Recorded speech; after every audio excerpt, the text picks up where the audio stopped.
আসসালামু আলাইকুম সবাইকে। বাংলা টেক ডেস্কে খন্দকার শরীফ। আজ যে ব্যাটারিটা আপনাদেরকে দেখিয়েছি এটা হচ্ছে হাইব্রিড গাড়ির ব্যাটারি।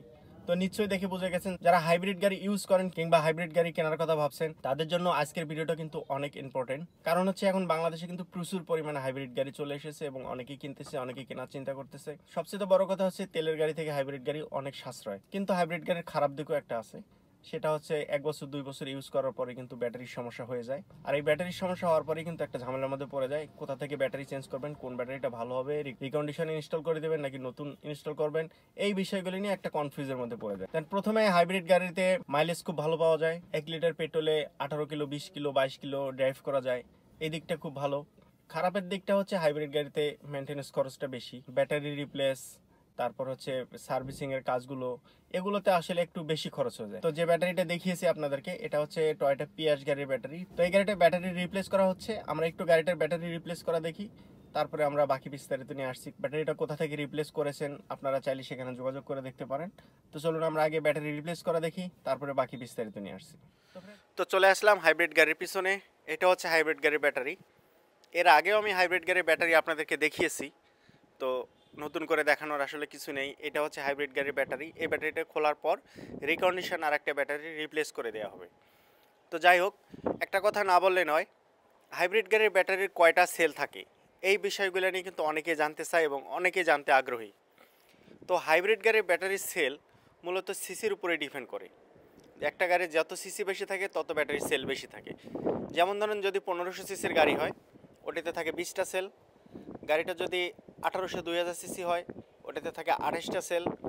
দেন 2000-1800 সিসির উপরে যদি হয় অর্থাৎ 2500-3000 সিসির গাড়িগুলোতে, ওই গাড়িগুলোতে থাকে 32টা সেল। তো যত সিসি বেশি থাকবে তত সেল বেশি থাকবে। এটা হচ্ছে রিকন্ডিশন ব্যাটারি। বাদিকেরটা হচ্ছে গাড়ির ব্যাটারি। দুটো ব্যাটারি সেম। আর টয়োটার যে গাড়িগুলো আছে সবগুলো সেল সেম, একই রকম সেল। তো যাই হোক, আমরা একটু দেখি যে রিপ্লেস করার পরে পারফেক্ট হয় কি না। যেহেতু রিকন্ডিশন ব্যাটারি, সো কোনো কিছু সমস্যা হতেই পারে। এটা লাগানোর পরে চেক করার পরে বোঝা যাবে। আগে যেহেতু একবার চেক করা হয়েছে কোনো সমস্যা নেই, তারপর গাড়িতে লাগালে অরিজিনাল পারফরমেন্সটা বোঝা যাবে যে ঠিক আছে কিনা। তো যাই হোক, গাড়িতে ফিটিং করা হচ্ছে এবং কিছুক্ষণের মধ্যে আমরা ড্যাশবোর্ডে দেখব যে ঠিকঠাক আছে কিনা। যদি ঠিকঠাক না থাকে, যদি কোনো সেল খারাপ থাকে, সেটা ড্যাশবোর্ড থেকে দেখা যাবে। গাড়িটা ড্রাইভ টেস্ট করলেই বোঝা যাবে। তো মোটামুটি ব্যাটারিটা লাগানো কমপ্লিট হয়ে গেছে। আমরা ড্যাশবোর্ডে চলে যাই। ড্যাশবোর্ডে গিয়ে দেখি যে কোনো ধরনের কোড এসেছে কিনা। আর কোড, যে কোডগুলো আসে সেই কোডগুলো ক্যালিব্রেশন করে অবশ্য ইরেজ করা যায়, সব কোডগুলো যায় না। তো চলে আসলাম গাড়িতে। এই হচ্ছে ড্যাশবোর্ড। আমরা ড্যাশবোর্ডে খেয়াল করে দেখতেছি যে এখানে মোটামুটি 4টা লাইট শো করতেছে। 4টা লাইটের মধ্যে লেফট সাইডেরটা কোড চলে এসেছে।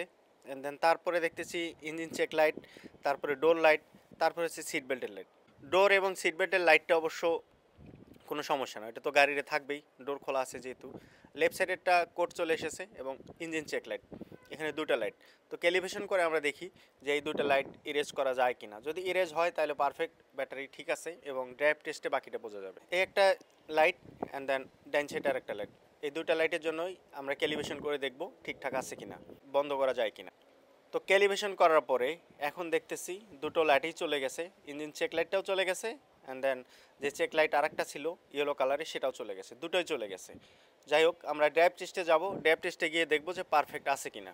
ওকে, তারপরে যাই হোক, আমরা ব্যাটারিটা রিপ্লেস করা দেখলাম যে হাইব্রিড গাড়ির ব্যাটারি আসলে কিভাবে রিপ্লেস করতে হয় এবং কোথা থেকে রিপ্লেস করবেন, কত টাকা প্রাইস পড়বে, এই বিষয়গুলো নিয়ে আমরা কিন্তু সবসময় কনফিউজে থাকি। তো এই ভিডিও ডিসক্রিপশনে বিস্তারিত ডিটেলস সবকিছু দেওয়া থাকবে, আপনারা চাইলে ফোন করে আরো বিস্তারিত জেনে নিতে পারেন। রিকন্ডিশন রিপ্লেস করলে কত টাকা, ব্র্যান্ড নিউ রিপ্লেস করলে কত টাকা, এবং আপনার হাইব্রিড গাড়ির ব্যাটারি যদি কোনো সেল খারাপ হয়ে যেয়ে থাকে, এবং হাইব্রিড গাড়ির মেনটেন্যান্স, হাইব্রিড গাড়ির সার্ভিসিং, বিস্তারিত সবকিছু নিয়ে আপনারা কথা বলতে পারেন। ভিডিও ডিসক্রিপশনে ফোন নাম্বার বিস্তারিত সবকিছু দেওয়া আছে। আর লোকেশন হচ্ছে 100 fit road, Madani Avenue, Baridhara, Dhaka. Video ডিসক্রিপশনে বিস্তারিত দেওয়া আছে। আমার এই ভিডিওটা সম্পর্কে কোনো মতামত থাকলে একটু কমেন্ট করে জানাবেন। আমার চ্যানেলে নতুন হয়ে থাকলে, আগে থেকে সাবস্ক্রাইব না করে থাকলে, আমার ভিডিও যদি ভালো লাগে অবশ্যই সাবস্ক্রাইব করে রাখবেন।